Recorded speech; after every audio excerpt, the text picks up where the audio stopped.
Hey, Derek Keat, Remax Elite.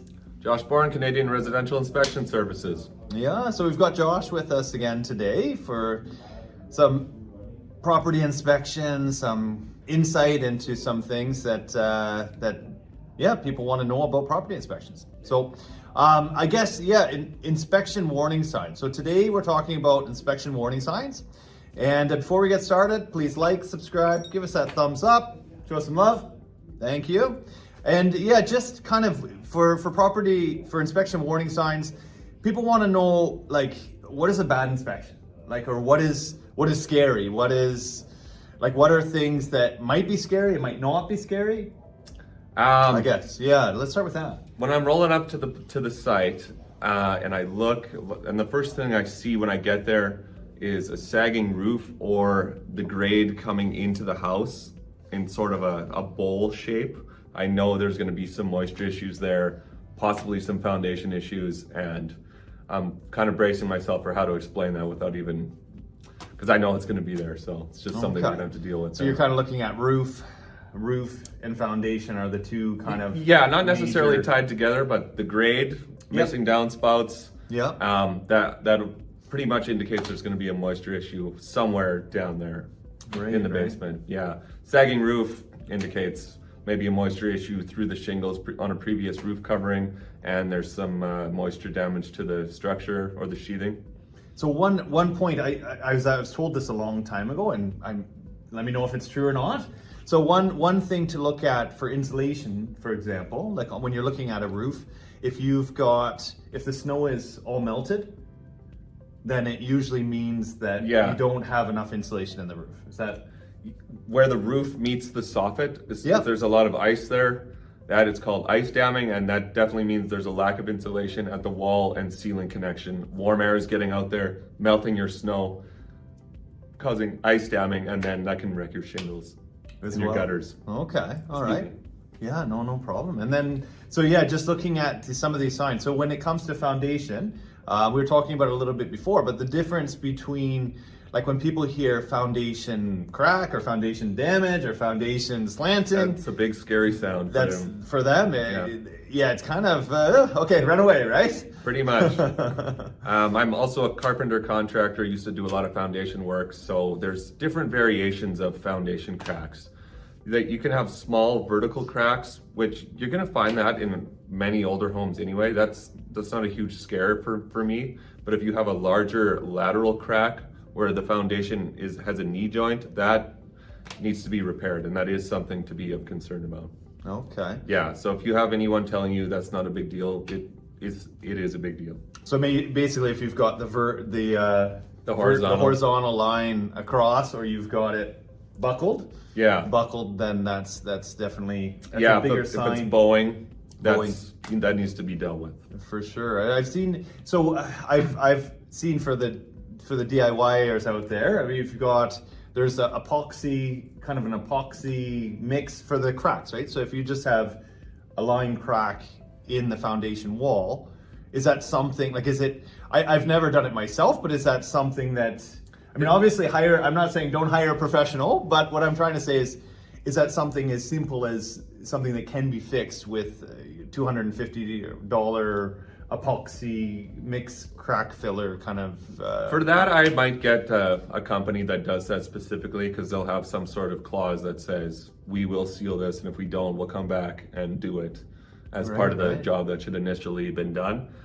They have tools to get into the crack and insert the epoxy that expands, properly sealing the entirety of the crack. Okay, yeah. So that's what you want, because water is the enemy of buildings, and it will find a small hole and get in there if it's not sealed all the way through. Right, and then so something like that, so even if you have that vertical crack or something in the foundation, like obviously not the exact cost, but roughly what sort of cost would people be looking at?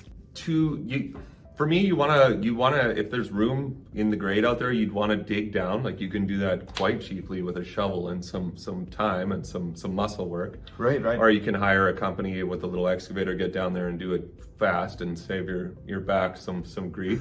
So there's a sliding scale on the price there, But you wanna get that crack exposed so they can fill it properly. Sometimes it goes right to the footing. So, it could be could be few $100, five to $700 of hard labor with a shovel, or like more upwards of around couple few thousand to get that fixed properly if you're using machinery and how many cracks and the extensiveness of it. Okay, right. That's good to know, because I think that's something, even for myself, if I'm looking, okay, there's a big crack going, how scary is that? And right, it's obviously you don't want, when I think of foundation cracks, like you said, if it's bowing or if it's going around horizontal, then you don't want your house falling apart. Yeah, we bought a house and it had a foundation crack vertical at the front of the house, and on huge rainstorms and precipitation, water would be on the basement floor there. And okay.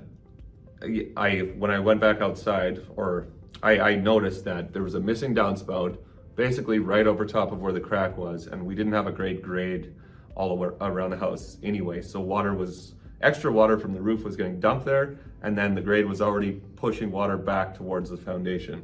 Okay. So all those factors allowed water to get through there. So doing the downspouts, digging down, I used a shovel because we were on a budget. The shovel guy, yeah, go ahead. Yeah.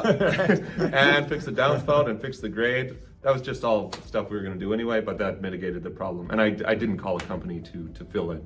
I just got there's a tar product you can get and smear it in the crack with a mesh, and then we covered it in treated plywood, and that did the job. Right. So it's a combination of, okay, water's in the basement. If water's in the basement, then it's, okay, there's a crack, but also how is that water getting there? Yeah. And if your downspouts or your grade, so if the water outside is sloping into your house, then that you can kind of figure out what the issue is, right? Yeah, and you don't want to renovate the basement before you renovate the outside, because you don't want water coming into a new space. Ours was going to get renovated anyway, so that water coming in was not really a big deal. It wasn't an oh crap moment. Just something to deal with before we got down into the basement to work there. Get it fixed. Awesome. So I think those seem to be the two biggest. So we're talking about roofs. Yeah. And foundation being the two largest issues that someone might consider, hey, no, this is going to be a larger. But like you were saying, if it is a vertical crack, then depending on, it might not be a massive, like obviously if the price is right and everything is lined up and you love the house, this might not be a big deal breaker, right? Yeah, you could get someone to look at it anyway. Vertical cracks aren't as bad as horizontal ones. And the major issue for most homes is water. So that water needs to be mitigated. Awesome. All right. Well, if you have any questions, ask below. All right. Like, subscribe, give us that thumbs up. Love you guys. Thanks, guys. Thank you. Take care. Bye.